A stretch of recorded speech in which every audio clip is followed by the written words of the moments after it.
Anybody have any questions or comments for me before I get rolling with my thing? Because I don't like you to come and just be preached at. If you, cause, I don't know what your needs are if you don't tell me.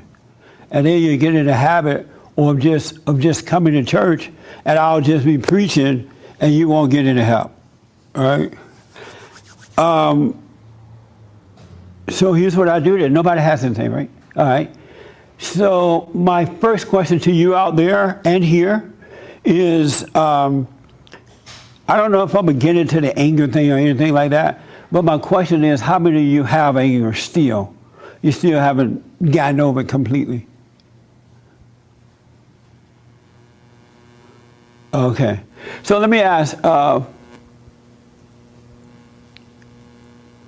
those who said that they're angry, how many of you give out spiritual advice?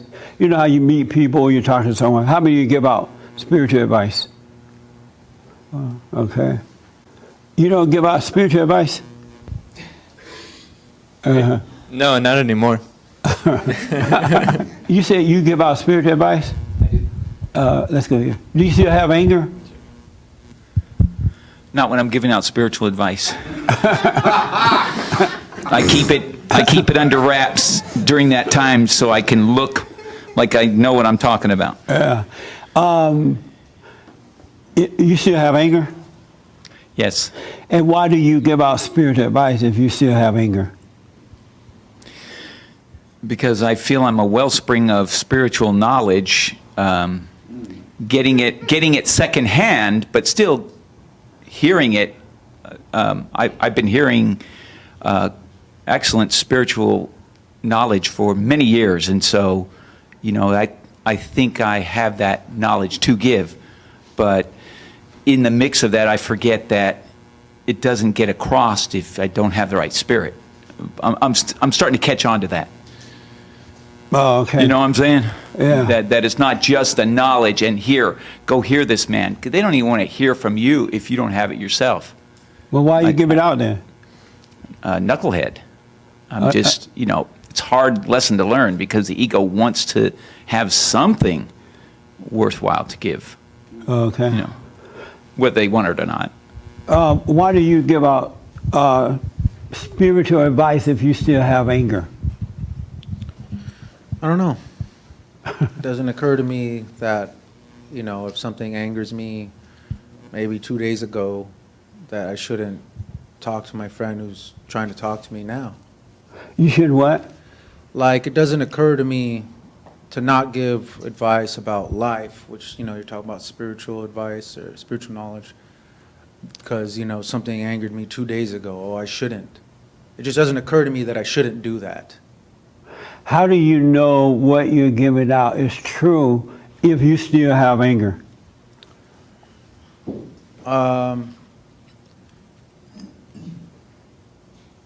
Well, I certainly wouldn't do it if I was angry in that moment. And I guess the best way I can answer that is it just feels right. I'm not thinking about what I'm saying. It makes them feel better. It makes them see a little tiny bit. And if it doesn't, I just leave it alone. But if you still have anger, it means that it hasn't worked for you. Why would you think it will work for others and give that information out if it hasn't worked for you? Right, that makes sense right here, right now, but I'm just saying, let's say a week ago, somebody asked me about something. It didn't occur to me that, since I still have one iota of anger and I'm not a real Christian, I can't respond to you. You know what I mean? So you only give out spiritual advice when you're asked? You don't ever volunteer and just give out advice? I don't know. I would say whenever I'm talking to people and they say, well, I think this, I think that, I talk about the importance of family, and that to me is spiritual advice. It's a spiritual connection. I don't talk about that way. I don't say God and, 1 Timothy and things like that. But but the knowledge that you have, you do give that out. Even if people don't ask, you still talk to them about the knowledge you have. I don't know. Maybe, but it's definitely not a I'm not jumping to that all the time. That's not something I do. But you do it at times? Perhaps I'll take that. Sure. No, take anything. I'm just asking. Oh, I don't know. This year the So- theme is to get to know yourself, and so I have a reason for asking this. And so, because you got to get to know yourself, otherwise you're not going to know God. Robert, you have anger? Yeah. Hold on a minute.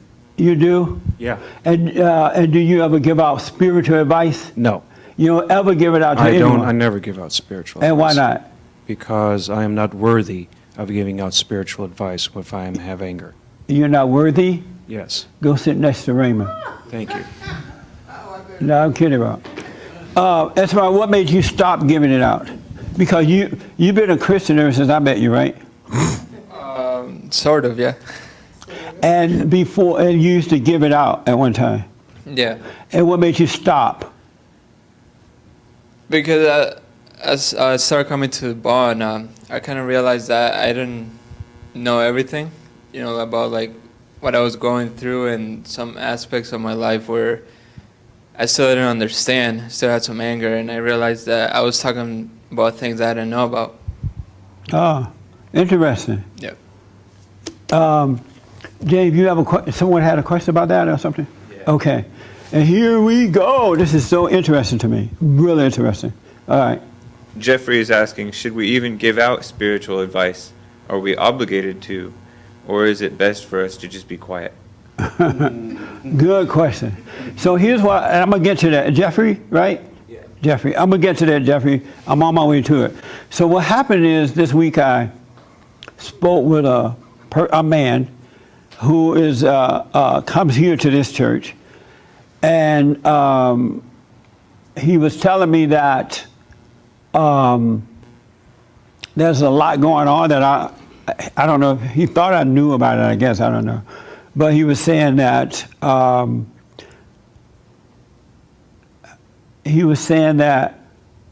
somebody was telling him, this is what happened whenever churches and things get together. People go to church or organizations, and they hear the speaker speak, and it sounds true what the speaker is saying, right? And so after the event is over, after church is over, people tend to get in groups and still talk about the stuff, and they be speaking the truth as though they know it. And then they start giving out advice. Mm-hmm. And then the hearers start taking the advice. And when they take the advice, life goes to hell in a handbasket. And so I'm thinking about that, like, this is so interesting. For an example, he was telling me that, and I don't know if it's true or not. I'm just telling you, this gotta stop. It really has to stop. It's a shame, really. But he was telling me that one of the members here go on Facebook or online and stalk him or something like that. Like contact his people online and all that kind of stuff, right? Trolling? Okay, trolling. Giving advice and trolling. I was starting to hear, I don't know if it's true, but I was starting to hear all this stuff going on. And then also he is connected to a woman that goes here, several women that goes here. And one woman gave another woman advice, it was bad advice. The woman took the advice, and now the woman regret taking the advice. And then, and just all kind of stuff going on, right? And so this person was like, well, I have decided that I'm going to stop going to church. I'll just watch it online. Because people don't like me anyway. They don't like him. He said that people don't like him. And so I asked, well, do you give out advice to people? Spiritual advice. And he's like, yeah. I tell them about their mama. I tell them to stop hitting their daddies. I tell them, I get them, I tell them, right? And that was interesting to me that he gave out spiritual advice. I wish he was here today, he's not. But that he gave out spiritual advice. And then he told me a whole bunch of stuff that you people are into. And it just offered, but I thought about this when I was going to regular churches where your Bible thumpers read the Bible and quote scriptures and carry on. The same thing goes on. You know, the preacher talk about a scripture, about the Bible, and right after church, everybody pounding on each other with the Bible, or calling each other up with the word, or whatever, right? And to me, that's so interesting, because it let me know that the intellect, which is of the devil, your mind is of the devil. It's amazing that you can tell people, don't do this. Don't give out, you know, don't call each other up preaching at each other. In the women's forum and the men's forum, we have a rule. What happens at the men's forum stays there. What happens at the women's forum stays there. You can't call each other up, girl, I didn't know you had cancer. Or, why are you eating like that or drinking like that? You know, people don't want to hear that. And plus, you don't know what you're talking about, right? And it just creates a mess. And you need to get to know yourself to know you're not supposed to be doing this kind of stuff. Just because you heard the truth doesn't mean you know the truth. And so I asked this of the class. We have an entrepreneur academy. And so I was asking the guys in the class, did they do that? And they all admitted, I think they all did. Yes, they did. And I'm like, why you do it? You know, if you haven't succeeded at something, how do you know that that's the right advice? If you still have anger, how in the world are you going to give out spiritual advice to anyone? At any time. Because if you have anger, you're still of your father the devil, and you have no wisdom. Because God is not going to give you his wisdom, and it's Satan your father. It doesn't make sense. And then the people that you're talking to, they're looking at you talking, and they can see you have no idea what you're talking about. Because it's empty, shallow stuff. Empty, shallow. It's coming out empty. It just feels good to you. So I was asking some of the guys about it after I had that meeting. And they said they do it because it just feels good. You know, the ego want to think that it has it. And so when you're giving out spiritual advice to people, and it's just all knowledge, what you read or what you heard, it just feels good to be saying it. And it just puffed up. And that makes sense. That's why people do it. Because the ego is still in operation. And it just creates the worst mess. And then people start falling off and don't come back. But the sad thing is, they think, I know about it. You know, they think the Christians here represent me. And it's like, in Jesus' time, and I'm not comparing myself to him because he's my brother, but you can't compare Christianity to Jesus or Jesus to the Christians. He was nothing like them. Not at all. Not one iota like them at all. And so this is so important that you got to get to know yourself, because if you still have anger, you can't give out If you need it, just say, hey, go to my pastor and get some counseling. Because if you have anger, you do not have wisdom. You don't have it, you deceive yourself. You just have puffed up knowledge. And I know knowledge feels good to the ego. That's why you're supposed to let knowledge go. That's why I say when I'm speaking or you hear someone speaking, let it go in one ear and out the other. Don't hold on to anything. Because when you hold on to it, you get a head full of knowledge. And then everybody emailing each other and Facebooking and FaceTiming and all about knowledge. Everybody want to sound smarter. No wonder God said be slow to speak and quick to hear. But people who are filled with knowledge, they speak and ask questions. I don't want to hear from you. You know what I mean? And then the people you give it this knowledge to, they get mad at you, and they think to themselves, they're not brave enough to tell you, well, if this is what God is about, or if this is what Christianity is about, I don't want anything to do with it. And it just creates mess. I want you to know I have nothing to do with these people. Because they'll blame me. You know, because you sound like me, you walk like me, but it ain't me. Here's what my life is like, so you know. I go to church on Sunday. I counsel. I do my radio show. I do the TV show.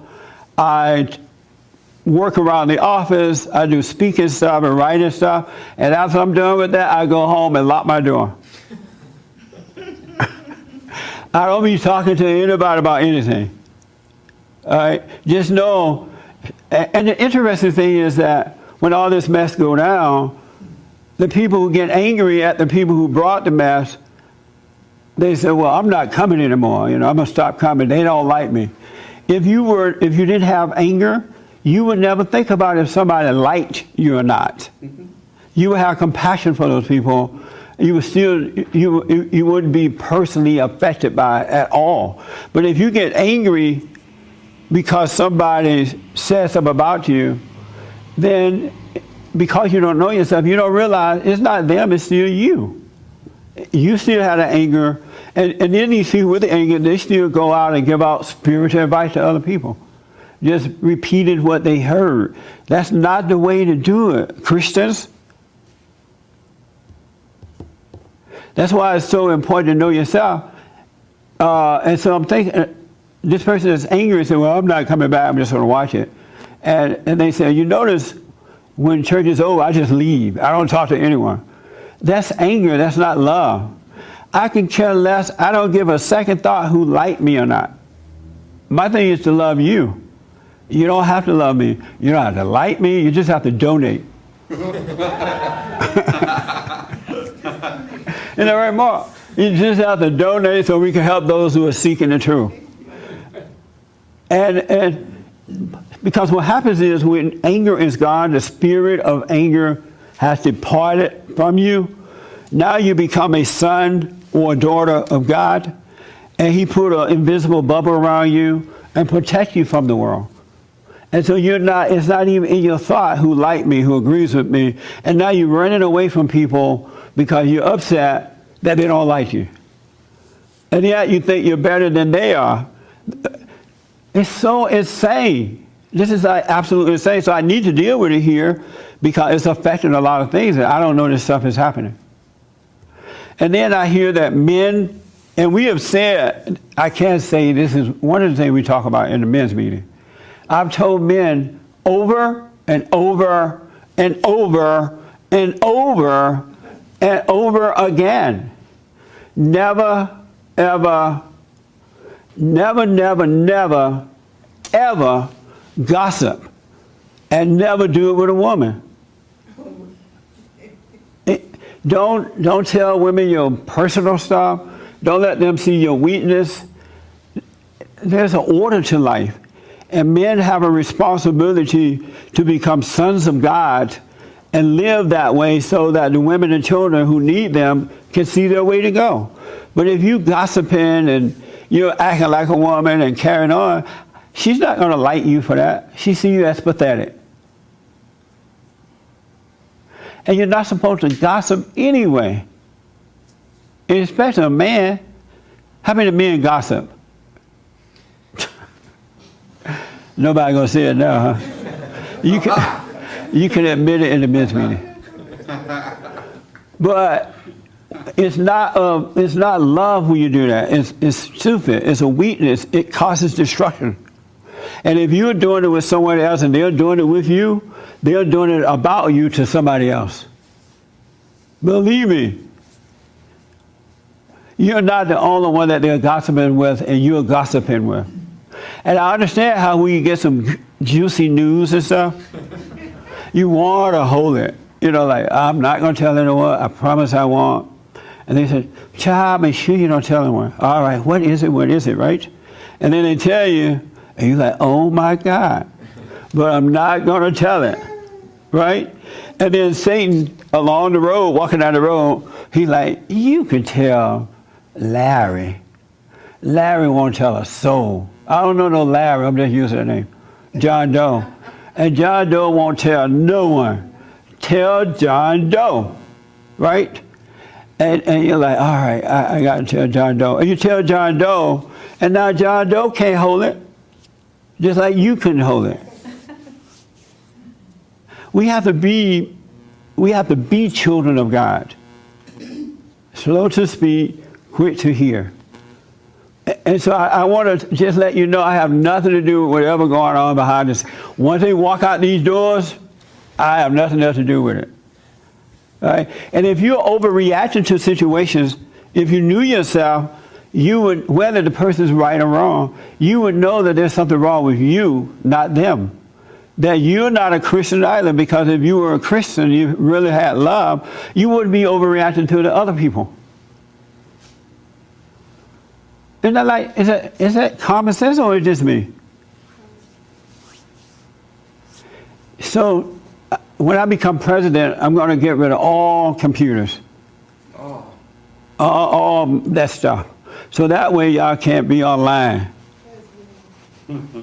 But cut this out and don't go on, if it's happening, don't go on someone else's Facebook page or whatever you do and be following their folks. I don't know if it's happening or not, but you got to set the example and just live and be a human being and stay out of the mess because your heart has been changed. You can't help but do unto others the way that you would want them to do unto you. But if they don't, it's no problem. It's not a big deal, right? Because you're now guided by perfect love. And perfect love does not judge. It bears all things. It endures all things. It understands what's happening, why the person is doing or acting the way, because you can see what's going on by seeing yourself. And so if you are truly children of God, you would not gossip with anyone about anyone. And if you are truly sons and daughters of God, if you think somebody didn't like you, you would understand something wrong with me for thinking that. Why do I care about that? You have compassion for the other person. So when the temptation comes to make you think that, you automatically resist it because you know that's not from God. It's not from your Father. When you are sons and daughters of God, you are all love all the time and you have self-control. You're overcoming your passions. You're not of the world anymore. You're of it, but you're not. You're in it, but you're not of it. You're automatically overcoming the world without your effort, because the foundation that God has given you is causing you to overcome, because He's all love all the time. And there's never any room for hate, because you have a brand new nature now. And so you start to live from within. And you can see when to shut up and when to speak. You really do. Because you're now guided by the light from within, and you simply become a human being and just start living. You don't do your neighbor that way. You don't harass and insult. You pray for your enemy. You don't even do it to your enemies. You pray for your enemy when you have the nature of your Father in you. You don't go and gossip and be mad and run off and carry on. And so if you're doing these things, just know you have the knowledge of good, but not the truth of it. You've not overcome. That makes sense? Yes. And if you're overreacting to things, know it's because you still have the nature of your father, the devil. Because when you overcome that spirit, you welcome challenges in your life. And you don't go around saying, come on, challenge, bring it on. But you have the insight to know that you're being made perfect in that moment by overcoming that situation. It's not personal. You know what I'm saying? You don't complain about it. You don't pack up your bags and leave, because you know that this is making you perfect. And we're supposed to be perfect. As sons of God, we are perfect, if we are truly His sons and daughters. And if you're overreacting, you're not becoming perfect. That's why a whole lot of people don't believe you can be perfect. So you got to cut this out. And you do it by getting to know yourself, being honest with yourself, and doing the silent prayer so you can resist the temptation of your father, the devil. This shouldn't be happening in churches. I guess it should, because everybody is not a child of God. You haven't been born again. If you're truly been born again of God, you're not going to take it personally. If they try to hurt you with it, you automatically have already forgiven them, because your nature is a nature of forgiveness. And so you will deal with it accordingly. You will deal with it in the presence of God in that very moment. Because you cannot plan how you're going to deal with tomorrow or how you're going to deal with the next issue, because you don't know. You know, all you have is right now. That's why God said, come into my present and live for now. Don't think about tomorrow. Yesterday, it doesn't exist, and tomorrow doesn't exist. So you have to wait and see how you handle it. But your father, the devil, will try to make you look ahead and prepare to deal with stuff. And when it's happening, you don't deal with it properly, it's over for you. And then he come back and say, oh, I thought you were a child of God. I thought you had strength. I thought you were holy, right? He used that against you. Resist that temptation and just wait to deal with stuff. Because we don't know how we're going to deal with the next thing. I have no clue how I'm going to deal with the very thing right here, right now. You know, you just wait and see and live. He is a great deceiver. He made a promise that he's going to deceive, rob, steal, and kill. That's why you got to overcome his nature. Because, you know, the Bible says every heart is wicked. And the reason that is wicked, because Satan is your father. You fell into temptation by resenting your parents. Or unless something else happened before that happened with your parents. The moment you became angry, your heart became wicked. You were not born with a wicked heart.